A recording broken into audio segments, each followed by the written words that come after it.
So, little black boy at the zoo with his mom. Should she have been watching him a little bit closer? Yeah. But I understand how children can get away from you. And he falls into one of the exhibits with a silverback gorilla of all animals. He drags the little boy from pillar to post. And when you think of how strong a gorilla is, a gorilla can be playing with a little boy. Think he's playing with him and literally break his neck. So the zookeepers or whoever they were shot the gorilla.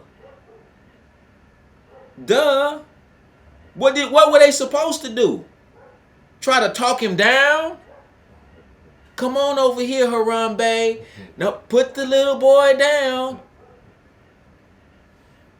And I'm like, why are these people making such a fuss? And I looked and I saw the little boy was black. I said, oh, okay. And if it was little Johnny Higginbotham and the child were white, the sentiment would be different. Oh, poor Harambee. But, he just had to do what he had to do. And you wonder why there's a movement called Black Lives Matter. Because it's clear that to a segment of this society, a huge segment, Black lives clearly do not, even if it's a little bitty boy who's in the clutches of a gorilla. But what you have to understand is that when the white race was sentenced to 2,000 years in the Caucasus Mountains, they were sentenced to spend 2,000 years in the mountains. No sunlight, no civilization.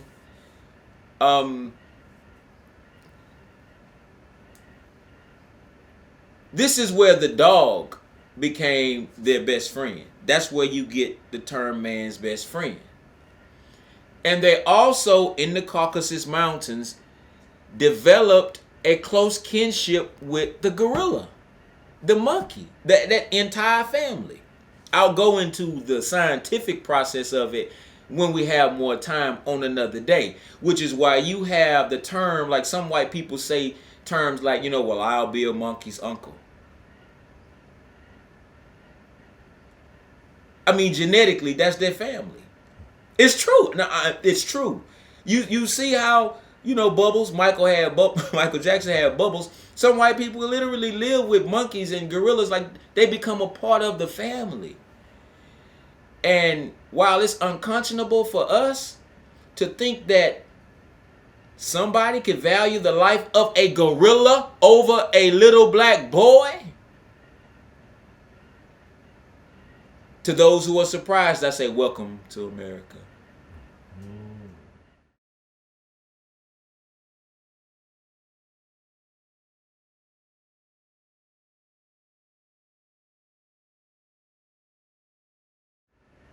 Well, there's a delay effect on the tranquilizer.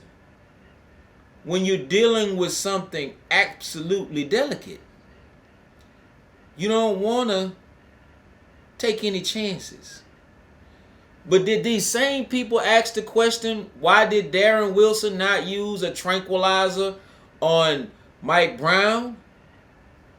Why did he not use a taser or a less lethal form of enforcement on Mike Brown? How about how they choked out Eric Garner? Huh? When it comes to the gorilla, you should have used less force. But when it comes to Darren Wilson, who killed Mike Brown in cold blood, an unarmed black man, let's start a GoFundMe account. Raise millions for his legal defense. And you wonder why people throughout America are screaming Black Lives Matter. It's the height of hypocrisy. So I believe the silverback gorilla is a fascinating animal. Very fascinating.